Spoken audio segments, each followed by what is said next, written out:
Estas férias leve o Observador no bolso. Na praia, no campo ou entre viagens, acompanhe toda a atualidade sem limites. Assine com 40€ de desconto e habilite-se a ganhar uma estadia de 2 noites num dos hotéis boutique da Small Portuguese Hotels. Este verão, desligue da rotina, não da informação. Assine em observador.pt.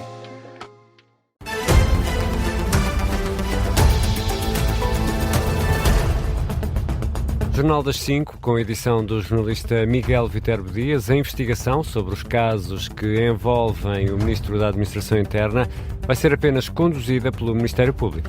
A Polícia Judiciária não vai estar envolvida no inquérito aberto pela Procuradoria-Geral da República.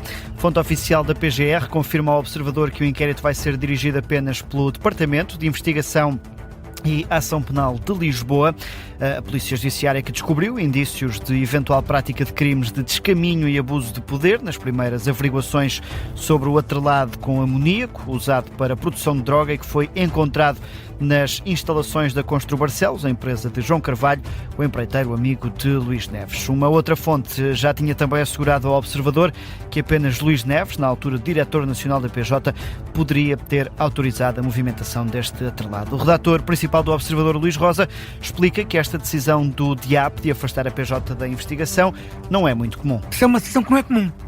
É raro o Ministério Público ficar com a investigação para si e não passar a não delegar num órgão de polícia criminal. Ou seja, na prática, a Procuradoria-Geral da República está a dizer que o Ministério Público, o DIAP Regional de Lisboa, vai investigar sozinho este caso. Mas faz sentido? Faz sentido porque este caso não é comum. Não é comum porque é a primeira vez que um ex-diretor nacional da Polícia Judiciária pode ser avisado no inquérito e, portanto, isso como é uma coisa histórica, portanto, faz sentido que não seja a PJ a investigar um ex-diretor nacional. Análise de Luís Rosa, autor do artigo que está em destaque no site do Observador sobre as polémicas que envolvem Luís Neves. O Ministro das Infraestruturas elogiou Luís Neves pelo trabalho feito no controlo das fronteiras nos aeroportos. Miguel Pinteluz elogiou o trabalho feito pelo Ministro da Administração Interna durante a apresentação dos planos para a construção do novo aeroporto de Lisboa. Pinteluz elogiou o espírito de liderança do Ministro com a tutela da Administração Interna. Hoje o aeroporto de Lisboa funciona melhor, o de Faro funciona melhor, o Sá Carneiro funciona melhor. E deve-se também a uma pessoa, um colega de governo que quer referir aqui, não pelas circunstâncias que estamos a viver, mas por justiça, porque sem ele, hoje não tínhamos os tempos de espera que temos nos aeroportos nacionais. Ao meu colega de governo Luís Neves, o nosso sincero obrigado, e digo nosso em nome dos portugueses, porque já era, de facto, motivo de embaraço, palavra que o Sr. Secretário de Estado das Infraestruturas encontrou a dada altura e que foi também, por mim, utilizada, porque era, de facto, um embaraço nacional. E deveu-se a ele, a muitos outros, mas a ele e à liderança, ao espírito de liderança, à capacidade de resolver, que hoje podemos dizer que já não estamos na cauda da Europa, lideramos, e também com as obras todas que estamos a fazer, com a paciência daqueles que utilizam o aeroporto, nomeadamente Humberto Delgado, hoje servimos melhor os portugueses e as portuguesas. Miguel Pinteluz a sublinhar que o elogio nada tem a ver com o momento atual, em que Luís Neves tem estado debaixo de polémica sobre esta amizade com o empreiteiro João Carvalho. No que toca aos exames nacionais, o Primeiro-Ministro diz que o pior já passou. Depois do Ministro da Educação, Fernando Alexandre, ter prometido que todas as provas estariam classificadas até ao final da semana e dos resultados terem saído já durante a noite de sexta-feira, Luís Montenegro diz que o período mais complicado já foi ultrapassado e garante que o Governo e o Presidente da República estão alinhados. Dizer que as preocupações do Sr. Presidente da República foram também sempre as preocupações do Governo e do Sr. Ministro da Educação e que creio que estão reunidas as condições para podermos dizer que o pior já passou, que as garantias de rigor e de equidade no processo estão salvaguardadas e de que esta segunda fase em que já nos encontramos possa ter muito menos perturbação do que teve a primeira e que no futuro o sistema possa responder. Luís Montenegro, em declarações aos jornalistas, depois de uma reunião com o primeiro-ministro grego em Atenas, o chefe do governo acrescenta que a maioria das pessoas que trabalham no sistema educativo considera que esta mudança no processo de correção de provas foi vista de forma positiva. E no que toca aos exames, a FENPROF lamenta que não existam garantias de que a segunda fase dos exames vá correr melhor. Acusação feita após uma reunião no Ministério da Educação, que, ao contrário dos outros sindicatos, não contou com a presença do Ministro. Foi o Secretário de Estado, Alexandre Homem Cristo, o representante do Governo. No final do encontro, o Secretário-Geral da FENPROF, José Feliciano Costa, disse que não há garantias de que este processo de classificação tenha sido melhorado. Nós não temos essa garantia, os alunos não têm essa garantia, as famílias não têm essa garantia.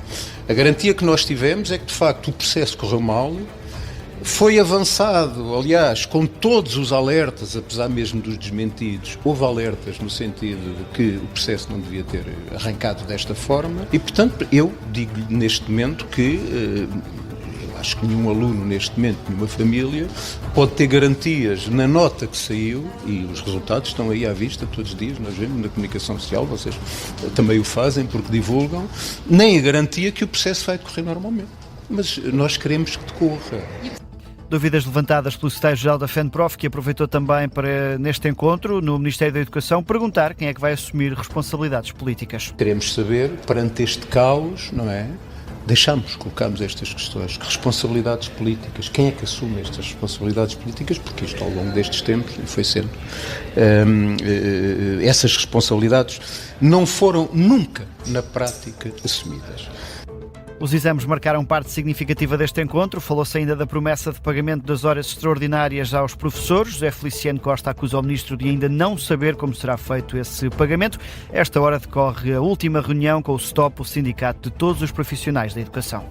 O Governo e a ANA Aeroportos apresentaram hoje um plano para a construção do novo aeroporto de Lisboa, que irá incluir uma ligação a Lisboa ferroviária de apenas 20 minutos. Foi o que projetou esta manhã o Executivo, o anúncio feito pelo Secretário de Estado das Infraestruturas, Hugo Espírito Santo, que destacou esta ligação rápida a Lisboa, através de ferrovia, e também a diminuição dos tempos de ligação entre a capital e outros pontos do país. Vamos ter também toda a ligação ao novo aeroporto. Está fechado, aliás, numa colaboração muito próxima entre a IP e a ANA, fecharmos exatamente aquilo que é a solução mais rápida para conseguir chegar à estação do novo aeroporto. Temos também a expansão do metro do Sul do Tejo, temos também o túnel Algestra-Faria, que fará a parte e que poderá eventualmente ter uma solução metroviária. E, portanto, estamos a falar de 20 milhões de passageiros por ano, estamos a falar de 20 minutos desde Lisboa até ao novo aeroporto por comboio. O novo aeroporto vai ficar nos concelhos do Montijo e de Navente, vai custar entre 7 e 9 mil milhões de euros, de acordo com o plano da ANA. A empresa prevê que a construção comece em 2029 e fique concluída em 2033 para entrar em funcionamento em 2035. Marcelo Rebelo de Sousa vai ser condecorado pelo rei Filipe VI de Espanha. O antigo presidente da República vai receber a mais alta condecoração da Casa Real e do Estado espanhol. O anúncio foi feito através de decreto do rei de Espanha, assinado também pelo primeiro-ministro Pedro Sánchez. No texto, Filipe VI destaca o real apreço por Marcelo Rebelo de Sousa e exalta a demonstração da tradicional amizade entre Portugal e Espanha. O ex-presidente da República é a 6ª pessoa condecorada pelo monarca espanhol. É, no entanto, a primeira personalidade estrangeira a receber esta distinção pelas mãos de Filipe VI. E no Palácio de Belém, em Lisboa, é dia de homenagem a Luís Represas. O músico que morreu hoje aos 69 anos está a ser homenageado no Palácio de Belém, em que estão a tocar, através de um sistema de som, algumas das músicas mais conhecidas do cantor português. A iniciativa foi anunciada pela Presidência da República esta tarde. É junto ao Palácio de Belém que está a jornalista Beatriz Félix. Beatriz, qual é que tem sido a reação das pessoas a esta homenagem que está a decorrer junto ao Palácio? Têm sido várias as reações, Miguel. Aqui por Belém ecoa, como disseste, a voz de Luís Represas através de várias colunas instaladas no Palácio. A maioria das pessoas que por aqui têm passado são turistas, a presença habitual nesta zona, que vão parando, mas ainda assim sem dar grande importância, vão apenas fazendo pequenos vídeos a tentar perceber se é algo normal, se é algo pontual. Já os mais jovens, com quem temos tentado falar, só através dos pais é que conhecem o nome de Luís Represas, já que é um artista que acabou por marcar gerações mais velhas. Cidália é uma dessas pessoas que por aqui estava a passear, e na música a proximidade é estabelecida de outra forma. Cidália, apesar de não reconhecer, recorda este artista com carinho. Pessoalmente não conhecia, mas gostava muito dele. E estas músicas que se ouvem, o que é que significam para si? Lembram-na de alguma memória que tenha tido? Não, gosto realmente do cantor, mas normalmente vem à memória o tempo mais antigo. E principalmente agora que Luís Represas faleceu, acha que este é um grande legado que ele deixa? Sim, claro que sim. Cidália, uma das pessoas que por aqui passava a falar de uma homenagem merecida a um artista que proporcionou também muitas memórias a várias pessoas, nomeadamente a Hélder Ferreira, que também falou com a Rádio Observador. Tenho muitas memórias, de há muitos anos para cá. Ele tinha uma voz espetacular e tinha umas canções também muito interessantes. Mas pronto, olha, é assim a vida.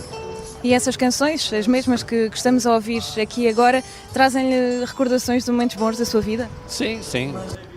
Hélder recorda então a voz de Luís Represas, nestas que vão sendo conversas curtas com muitas das pessoas que aqui também vão esperando pelos transportes. Era o caso de Hélder, mas que mesmo assim falou connosco. A vida das pessoas continua então a decorrer, mas todos os que ouviam recordam Luís Represas como um grande artista e que merece então esta homenagem que tem estado a decorrer durante a tarde aqui no Palácio de Belém. Luís Represas morreu esta quarta-feira, mas não só nestas colunas do Palácio de Belém, mas em muitos outros sítios a voz do artista vai continuar a ecoar. A jornalista Beatriz Félix, nas imediações do Palácio de Belém, como ouvíamos aqui em fundo, a entoar músicas de Luís Represas.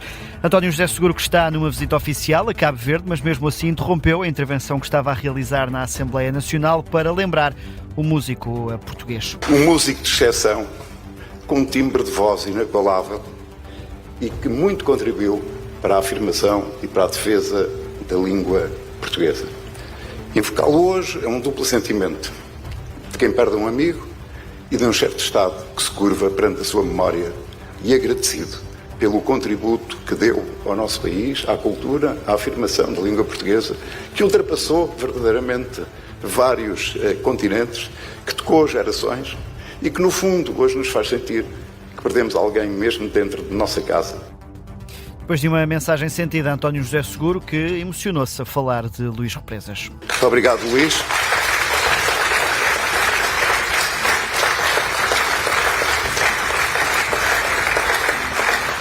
Como tantas vezes cantaste, talvez um dia te encontre. António José Seguro em Cabo Verde, o primeiro-ministro Luís Montenegro, que também se referiu à morte de Luís Represas numa mensagem divulgada na rede social X, lamenta o desaparecimento de uma das maiores referências musicais do país. E há outras reações à morte de Luís Represas, Miguel? A Rádio Observador ouviu várias pessoas, muitas do mundo da música, que privaram com o cantor português e que apontam uma característica em comum. Marta Caramelo Nobre. Ninguém esquece a voz incontornável do rosto do estrovante, mas há quem lembre outras histórias. Desde logo, Júlio Isidro, que recua até aos tempos de locutor. Entraram um estrovante todo, ou o trovante, como quiser. Entraram para o estúdio para apresentarem um disco chamado Chão Nosso e disseram claramente: olha, nós trazemos isto aqui, pode ser que o Júlio passe porque se calhar ele não vai passar. A razão era muito simples, é porque tratava-se de um disco cujos textos eu vou dizer que seria música de intervenção. Já Simão Oliveira prefere lembrar o cantor como um amigo. Vou ter a maior saudade dele, é uma pessoa. É um ator, é um cantor, é um amigo. E mesmo aos amigos, Luís Represas escolheu desvalorizar a doença e focar-se no dia-a-dia, como explica José Cid. E ele não me disse nada, aquele malandreco. Nunca me disse que estava assim. Que tinha um problema numa perna e não sei o quê, mas afinal de contas era mais grave. Sónia Tavares fala na importância do artista para Portugal. Sua obra confunde-se com a própria história recente do país. Uma influência sentida na carreira de vários artistas, como é o caso da Anabela. E fui logo muito inspirada pela sua voz e pelas músicas do estrovante. Já Cátia Guerreiro vai ao particular. E era de facto um homem que procurava a beleza do mundo, que procurava a beleza das pessoas. São os testemunhos dos colegas e amigos de Luís Represas, ouvidos pela Rádio Observador. Um trabalho da jornalista Marta Caramelo Nobre. O velório de Luís Represas está marcado para amanhã na Basílica da Estrela, em Lisboa, entre as 4 da tarde e as 10h30 da noite. O funeral realiza-se na sexta-feira, é reservado apenas à família. E daqui a instantes vamos conversar com José Ramos Horta, o Presidente da República de Timor-Leste, sobre Luís Represas.